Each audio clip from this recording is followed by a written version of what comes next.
नमस्कार दोस्तों। मध्य प्रदेश के भोपाल में घटी हुई ये घटना अपने आप में इतनी ज्यादा डरावनी है कि आपका दिमाग काम करना बंद कर देगा। इसलिए बिना देरी किए अभी से कुछ साल पहले चलते हैं, शुरुआत करते हैं इस खौफनाक घटना की कहानी की। तो भोपाल में एक परिवार रहता था। इस परिवार में दीक्षा नाम की एक लड़की थी। यही हमारी कहानी की मुख्य किरदार है। दीक्षा के घर में दीक्षा का भाई, दीक्षा के मम्मी पापा रहते थे। दीक्षा के पापा किसी एक अच्छी कंपनी में जॉब करते थे भोपाल में ही, और वो ऐसा जॉब था जिसकी वजह से ना उनको एक जगह से दूसरी जगह ट्रांसफर होते रहना पड़ता था। पिछले काफी समय से वो अपने घर में रह रहे थे और लगभग 6-7 साल बाद उनको ट्रांसफर मिला था। तो वो अब एक नई जगह पर शिफ्ट हुए, भोपाल की ही एक नई जगह पर। ये एकदम खुला खुला टाइप का एरिया था और आस पड़ोस के भी जितने लोग थे सब बहुत ज्यादा फ्रेंडली थे। अब जहां पर इन लोगों ने घर लिए हैं, 2 फ्लोर का इनका घर था, ग्राउंड फ्लोर और अपर फर्स्ट फ्लोर। तो जो इनका घर था उसका जो पीछे वाला बालकनी था, उसके पीछे वाले बालकनी से किसी और का घर दिखाई देता था। ये घर था अनु नाम की लड़की का। अनु नाम की लड़की का जो परिवार था वो भी बहुत ज्यादा फ्रेंडली था।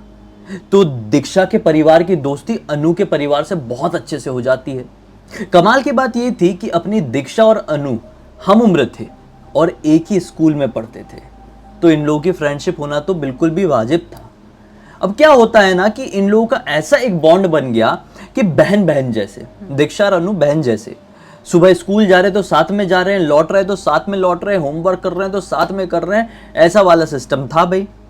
क्लास 10th में थे उस समय अपनी दीक्षा और अनु, जबकि ये कहानी हो रही है क्लास 10th में थे। ऐसे ही एक दिन की बात है। अनु के घर में ना अनु की दीदी और उसके मम्मी पापा रहते थे। अनु के मम्मी पापा किसी काम से घर से बाहर गए हुए थे और बोले थे कि हम एक दिन बाद आएंगे। तो दोनों बहनें रुक सकती थी, बहन बड़ी थी, अनु की बहन बड़ी थी। तो अनु की जो बहन है वो नीचे वाले कमरे में बैठ के कुछ अपना कर रही है और उनके ऊपर वाले फ्लोर में अनु और दीक्षा पढ़ाई कर रहे हैं। किसके घर पे? अनु के घर में चल रहा है सब, ठीक है। अचानक से अनु और दीक्षा जो कि अपने ऊपर वाले कमरे में बैठ के पढ़ाई कर रहे थे, होमवर्क कर रहे थे, उनको नीचे से कुछ चिल्लाने की आवाज सुनाई जाती है। घबरा जाते हैं कि क्या दीदी है नीचे, अनु की दीदी है, क्या हुआ क्या हुआ, दीदी क्या हुआ, ठीक तो ना। ऐसे करते हुए जैसे नीचे जाती क्या पाती है कि नीचे तो बहुत ज्यादा गर्मी फैली हुई है। घबरा कर थोड़ी अंदर तरफ बढ़ी तो क्या पाई कि एक कमरा अंदर से बंद है और लिटरली पूरे कमरे में फायर ही फायर है। और वो जो अन्नू की दीदी है वो जोर जोर से उसके बीच में चीख रही है। ये नज़ारा देखकर अनु तो वहीं पर बेहोश हो गई। वो भागी, अपनी फ्रेंड को खींच के बाहर निकाली घर से दीक्षा, और भाग के अपने घर गई। अपने मम्मी पापा को बताई कि अनु और उसके दीदी के मम्मी पापा घर पे है नहीं, आप लोग प्लीज चलिए उनके घर पे, ऐसा हो गया। तो यहाँ से दीक्षा के मम्मी पापा आए हैं, जैसे तैसे करके तोड़ा ताड़ी करके फायर ब्रिगेड वगैरह आई है, एम्बुलेंस वगैरह आई है, हॉस्पिटल ले जाया गया। फिर डायरेक्ट हॉस्पिटल में ही अनु के मम्मी पापा पहुंचे हैं, बड़ी वाली बेटी के साथ इतना कुछ हो गया। एकदम एक अलग ही दुख का माहौल था, एक अलग ही मातम छाया हुआ था। 3 दिन तक डॉक्टरों ने बहुत कोशिश की है, लेकिन वो हार गए। अनु के दीदी की मृत्यु हो गई। इसके बाद से बहुत कुछ बदल गया। अनु का व्यवहार भी बहुत बदल गया। कभी स्कूल आती, कभी नहीं। वो अपनी दीदी से बहुत ज्यादा क्लोज थी। ऐसे करते करते करते करते काफी टाइम बीत गया और अब टाइम आ गया बोर्ड एग्जाम्स का। बोर्ड एग्जाम्स के टाइम पे ये कभी कभी ये जिद करती दीक्षा कि यार साथ में पढ़ लिया अगर अच्छा रहेगा, लेकिन अनु कभी कभी ही पढ़ने के लिए आती। बोर्ड एग्जाम्स में क्या रहता है, 10th 12th में कई बार, खासकर 10th में बहुत लंबी लंबी छुट्टियां मिलती है ना, 1-1 महीने का एग्जाम होता है। कई बार 5-6 सब्जेक्ट हैं और 1-1 महीने का एग्जाम हो रहा है तो अच्छी छुट्टियां मिल जाती है। खैर, ये कभी कभी पढ़ाई करने आती, कभी कभी नहीं। एक दिन की बात है, पूरे मोहल्ले में लाइट गई हुई है और अनु भी अपने घर पे पढ़ ही रही होगी शायद, और दीक्षा भी अपने घर में पढ़ाई का पूरा जुगाड़ कर रही थी। लाइट चली गई तो दीक्षा की मम्मी ने बोली एक काम कर, कैंडल जला ले। कैंडल जला के पढ़। वो अपनी कैंडल जला के पढ़ाई कर रही थी।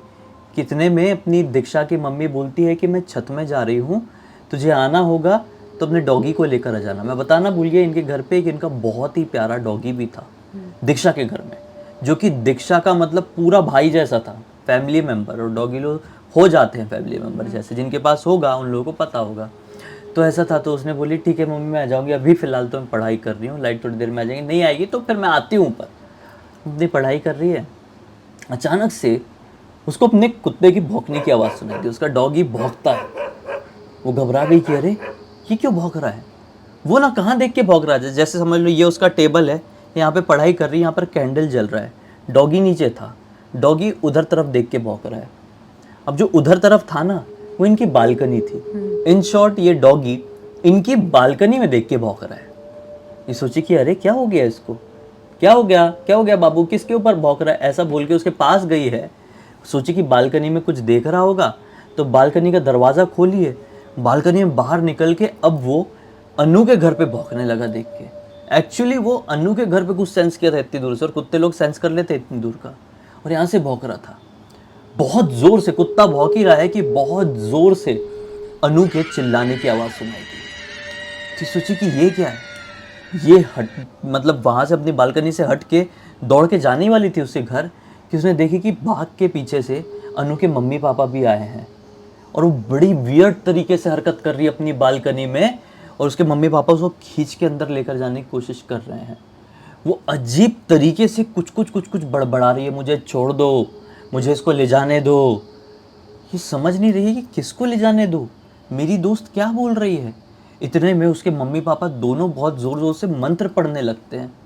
कौन सा मंत्र था, उस समय अपनी दीक्षा छोटी थी, क्लास 10th में थी, तो उसको पता नहीं, लेकिन हाँ वो मंत्र ही पढ़ रहे थे। ज़ोर ज़ोर से मंत्र पढ़ने लगते हैं, और उसके सर में ऐसा हाथ फेरने लगते हैं, ऐसा हाथ फेरने लगते हैं। वो थोड़ी ऐसी शांत जैसी होती है, उसको खींच के घर के अंदर लेकर जाते हैं। ये पूरा नज़ारा अपनी आंखों से दीक्षा ने देखी थी। उसका डॉगी तो देख देख के भौंक ही रहा था। सोची कि ये क्या बात हुई यार। खैर इसके 2 दिन बाद ही एग्ज़ाम था। एग्ज़ाम देने के लिए गई तो अनु भी आई हुई थी। जब से अनु की दीदी की मृत्यु हुई थी, अनु ज़्यादा किसी से मिलती जुलती नहीं थी। इसी वजह से अनु दीक्षा के साथ अब स्कूल आती जाती नहीं थी, अकेली ही आती जाती थी अपने हिसाब से।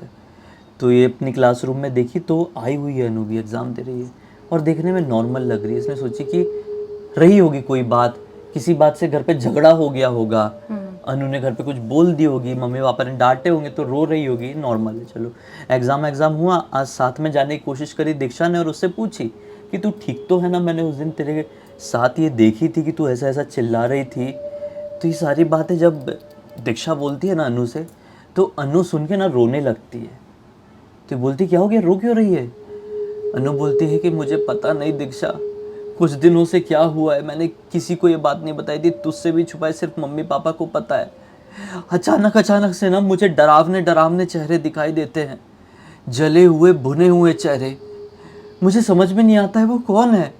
वो मेरे बहुत पास आते हैं और एकदम आंखों के पास आके ऐसे एकदम ऐसा लगता है कि मेरी आंखों के अंदर वो चले गए हैं, और फिर मेरे को कुछ मालूम नहीं रहता है। कभी कभी मालूम रहता है कि मैं क्या रिएक्ट कर रही हूँ, लेकिन मेरी बॉडी में मेरा कंट्रोल नहीं रहता है। ऐसा लगता है मैं बहुत चीख रही हूँ, बहुत चिल्ला रही हूँ, मैं खुद को रोकने की कोशिश करती हूँ, मैं अपने बालों को उखाड़ रही हूँ, मैं रोकने की कोशिश करती हूँ, लेकिन मेरे हाथ रुकते ही नहीं है, मेरा मुंह नहीं रुकता है, पता नहीं मुझे क्या हो गया है। मेरी दवाइयाँ भी चालू की है मम्मी पापा ने, लेकिन सच बताऊँ दवाइयों से कुछ फ़र्क नहीं पड़ रहा है। रोज़ मुझे बहुत डरावने सपने दिखाई देते हैं। यार अगर तेरे पास कुछ इलाज हो या तेरी मम्मी पापा को कुछ पता हो तो ये डिस्कस करके देखना, और उनसे कहना कि मेरे मम्मी पापा को ना बताए कि मैंने तुझे ये सब कुछ बताई हो। इसने बोली हाँ तू पढ़ाई में ध्यान दे, 10th बोर्ड है, मैं कुछ करती हूँ पापा से बात। ऐसे इन लोगों की बात हुई है और वो चले गए अपने अपने घर। अब शाम का वक्त आया, इसके पापा आज घर पे नहीं थे। पापा जब तक घर पर आए हैं तो पढ़ाई, जो नेक्स्ट पेपर था ना वो बहुत ज़्यादा टफ वाला था, तो पढ़ाई के माहौल में ये बिल्कुल भूल गए, इसके दिमाग से निकल गया पापा से बात करना। और रात का वक्त आ गया, इसको रात में याद आया है कि मेरे को पापा से पूछना था, लेकिन अभी पापा सो चुके थे, तो सोची अब कल बात कर लूँगी, अगले दिन उठ के, हो सकता है पापा कल घर पर रहेंगे। रात के वक्त ही अपने कमरे में सो ही रही थी कि इसको एक सपना दिखाई दिया। सपने में दिखाई देती है अनु की दीदी, इसको देख के क्या बोल रही है कि देख तू ना मेरी बहन से दूर हो जा, वरना मुझसे बुरा कोई नहीं होगा, मैं जो करना चाहती हूँ मुझे करने दे, खबरदार तूने किसी से भी कोई भी बात करी तो। ये बहुत जोर से चीख के उठी, क्योंकि उसकी बहन जो दिखाई दी थी ना अनु की, अपने पूरे उसी हुलिये में दिखाई दी थी जिस हुलिये में उसको वो जलने भुनने के बाद उस कमरे से निकाला गया था। सोचो कितनी ज़्यादा स्कैरी दिख रही होगी। 99% उसकी बॉडी वो हो गई थी, मैं बोलूँगा नहीं, आप खुद समझदार हो, समझ जाओ। तो वैसे हुलिये में इसको दिखाई दी थी। तो बहुत ज़ोर के चीख के उठी, मम्मी भागते हुए आई और इसने मम्मी को पूरी बात बता दी उसी समय। मम्मी बोली कि अगर ऐसी बात है तो उससे सचमुच में दूर रहना बेटा, क्योंकि ये सारी चीज़ों के ऊपर मैं और तेरे पापा दोनों ट्रस्ट करते हैं। और ख़बरदार, आज के बाद तू उससे मिली तो, मेरे सामने मिल गई ना, तो तेरा घर से निकलना बंद करवा दूँगी। मम्मी ने भी ऐसा डांट के बोली, क्योंकि उनकी बेटी की बात हो रही है यार, कोई भी डर जाएगा अपने बच्चों को लेकर। अब उसी रात की सुबह आई, पढ़ाई में पूरा दिन निकल गया। फिर शाम आई, आज शाम को फिर से लाइट चली गई। बोले क्या नाटक है, शाम को फिर से इसके पापा नहीं थे। उसी घर पे क्या चल रहा है, अन्नू के घर पे, वो अन्नू ही जाने। अभी अपन बात कर रहे हैं सिर्फ दीक्षा के घर की। फिर से लाइट चली गई, तो फिर मम्मी ने बोली कि मैं छत में जा रही हूँ। इसकी मम्मी की आदत थी कि वो छत में चले जाया करती थी, लाइट जाती थी, क्योंकि गर्मी में क्यों बैठेंगी वो, अपना छत में जाके कुछ भी काम कर रहे हैं, सामान लेकर चली गई ऊपर। फिर बोली मैं छत में जा रही हूँ, तू आ जाना। बोले ठीक है मम्मी। फिर ये अपनी पढ़ाई कर रही है। आज फिर से इसका डॉगी बेड में सो रहा था। अचानक से 7:30-8 बज रहे होंगे, वो उठा और झटके में दरवाजे की तरफ देखने लगा और घूरता घूरता घूरता घूरता एकदम पूंछ नीचे करके, कुत्ते अगर घूरते हुए पूंछ नीचे कर ले तो समझ जाना वो किसी चीज़ से बहुत ज़्यादा डरे हुए हैं, बहुत ज़्यादा सावधान है। तो वो उसका कुत्ता ना ऐसे ही पलंग से ऐसा धीरे धीरे करके दरवाजे की तरफ घूर के आगे बढ़ रहा था। इसने सोची कि क्या हो गया, ऐसा क्यों देख रहा है। तो उसने उसकी नज़रों को फॉलो करने की कोशिश करी। तो क्या देखिए, अंधेरा बहुत है, सिर्फ कैंडल की रोशनी है, लेकिन कैंडल की भी एक लिमिटेड रोशनी रहती, उससे पढ़ाई कर रही थी ये। इसने क्या देखी कि लिटरली वो दरवाजे के पास कोई खड़ा हुआ है। इसने बोली भी कौन है, कौन है वहाँ पे, लेकिन वहाँ से कोई रिस्पॉन्स नहीं आया। और जैसे इसका ये बोल के ख़त्म हुआ कौन है वहाँ पे, रिस्पॉन्स नहीं आया, तो फिर कुत्ता भौंकने लगा। कुत्ता भौंक रहा है पीछे हटते हुए, ये समझ नहीं पा रही है चल क्या रहा है। सोची ही थी मम्मी को बुलाऊं आवाज़ लगा के, कि इतने में ही इसको आभास हुआ कि कोई तो चल रहा है। कुत्ता पीछे हट रहा था, एक जगह भौंक कर उसने उसी जगह देखने की कोशिश करी। कैंडल उठाई है, ऐसा करके देखी है, क्या देखती है कि वो दरवाजे के पास एक औरत खड़ी हुई है। औरत बोलो, लड़की बोलो, जो बोलना है बोलो, वो खड़ी हुई है और धीरे धीरे करके आगे बढ़ रही है। उसका चेहरा समझ में नहीं आ रहा है, लगभग पूरी ही ब्लैक है, जला जला खुरदुरा शरीर है, जला हुआ ज़्यादा पार्ट दिख रहा है उसका, ठीक है, जितना भी समझ में आ रहा है।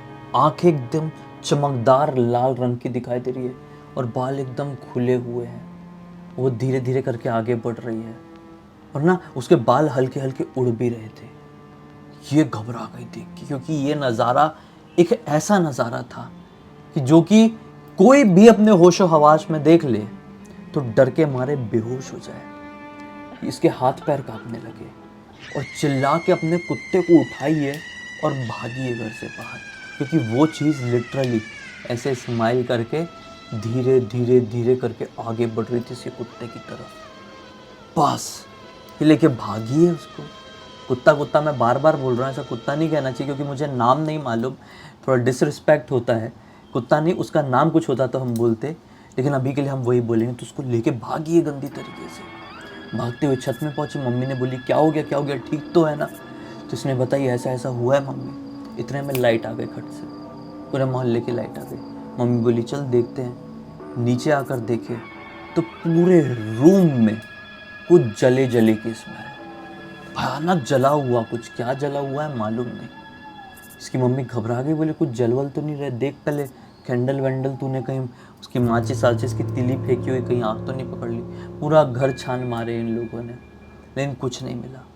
पूरे टाइम इसका जो डॉगी था वो डरा हुआ एक कोने में बैठा रहा। इसको और इसकी मम्मी को कुछ समझ में नहीं आ रहा है। उसके पापा भी आए, उसको डॉक्टर को दिखाने की कोशिश भी की कि हमारे डॉगी को हो क्या गया, इतना डरा हुआ क्यों है। लेकिन 3-4 दिन के बाद इनका डॉगी पूरा अपना दिमागी संतुलन खो दिया और लगभग और 4-5 दिन बाद वो मर गया। इनका डॉगी मर गया। तो इससे घर वाले इतने ज़्यादा टूट गए क्योंकि इसने फिर पूरी बात बताई अपने डॉगी के मरने के बाद ना, पूरी बात बताई अपने मम्मी पापा को। तो इतने ज़्यादा टूट गए, बोले कि अगर ऐसा है तो कुछ बड़ी परेशानी है घर पे, और हमारा डॉगी डॉगी नहीं था, हमारे बेटे जैसा था, वो चले गए, हम इस घर में रह के क्या करेंगे। उस घर को उन लोगों ने छोड़ दिया। कुछ दिन बाद से ये 10th के एग्ज़ाम कंप्लीट हो गए। 11th से अता पता नहीं अनु के बारे में, ना ही अपनी दीक्षा ने उस मोहल्ले में वापस से जाने की हिम्मत करी और ना ही कोई खबर निकालने की कोशिश करी। हाँ, कुछ टाइम पहले फ़ोन की थी उसको, लेकिन मोबाइल स्विच ऑफ बताया। कुछ नहीं मालूम आज अनु कहाँ है, अनु का परिवार कहाँ है, किन परिस्थिति में है वो। लेकिन ये भी पूरी तरीके से टूट गए, इनका एक फैमिली मेम्बर नहीं रहा। और इनकी क्या गलती थी इस पूरे किस्से में, क्या गलती थी? कुछ भी नहीं। ये बेचारे अपनी लाइफ जी रहे थे और क्या हुआ इनके साथ, ये भी एक बहुत बड़ी गुत्थी है। किसकी आत्मा दिखाई दे रही थी बार बार दीक्षा को? किसकी आत्मा दिखाई दी थी दीक्षा के डॉगी को कि उसके साथ ऐसा हो गया? तुमको क्या लगता है? वो जो आत्मा थी ना, मुझे लगता है कि अनु की बहन ही थी, क्योंकि अनु की बहन जो अपनी दीदी से, अनु अपने वही बहन से बहुत ज़्यादा अटैच थी। मरने से पहले बहुत ज़्यादा दोनों कनेक्शन था, तो मरने के बाद भी चाह रही थी कि अपनी बहन को अपनी दुनिया में लेके चली जाऊं। लेकिन वो सारी चीज़ें ये जो अपनी दीक्षा है अपने मम्मी से डिस्कस की, और वो भी चिढ़ गई कि ये लोग बाधा ना बन जाए मेरे रास्ते का। तो वो घर में आई, और घर में अगर ऐसे कोई शैतानी शक्तियाँ आती है और आपका कोई भी पेट एनिमल रहता है तो वो सब कुछ अपने ऊपर ले लेता है। वैसा ही इनके डॉग ने अपने ऊपर लिया और वो इस दुनिया को छोड़ दिया। कितनी ज़्यादा स्कैरी और कितनी दर्द भरी कहानी थी। मैं तो सोच रहा हूँ कि कैसे दीक्षा ने खुद ये कहानी को टाइप करी होगी, क्योंकि दीक्षा ने ये पूरी कहानी इंस्टाग्राम पे हमको लिख कर भेजी ताकि हम सभी को सुनाएं और ऐसे सतर्क कर सके कि ऐसी किसी भी चीज़ के बारे में आपको पता चले तो उससे 10 हाथ क्या 100 हाथ दूर हट जाइए। क्योंकि जब आपके ऊपर कुछ बीतती है ना, तो फिर आप ही समझ सकते हैं, आप ही उसका दर्द झेल सकते हैं। खैर, अब इसी नोट के साथ इस कहानी का अंत करते हैं। तक आपने इस वीडियो को देख लिया है तो लाइक ज़रूर कर देना, चैनल को सब्सक्राइब करके बेल आइकन दबा के ऑल के ऑप्शन में क्लिक करना, क्योंकि इसी तरह के हैरान कर देने वाले खौफनाक वीडियोस डेली आप लोगों के सामने लेके आते रहते हैं। इंस्टाग्राम की लिंक इस वीडियो के डिस्क्रिप्शन बॉक्स में मिल जाए, क्लिक करके डायरेक्टली वहाँ पर पहुँच जाना। और इसी तरह की कोई भी कहानी, टॉपिक या जानकारी आप लोगों के पास भी है तो लिख भेजना। हो सकता है हमारा अगला वीडियो कल आपके हिसाब से ही बन रहा हो। तो चलिए कल फिर से मिलते हैं, तब तक के लिए बहुत बहुत धन्यवाद। आपका दिन शुभ हो।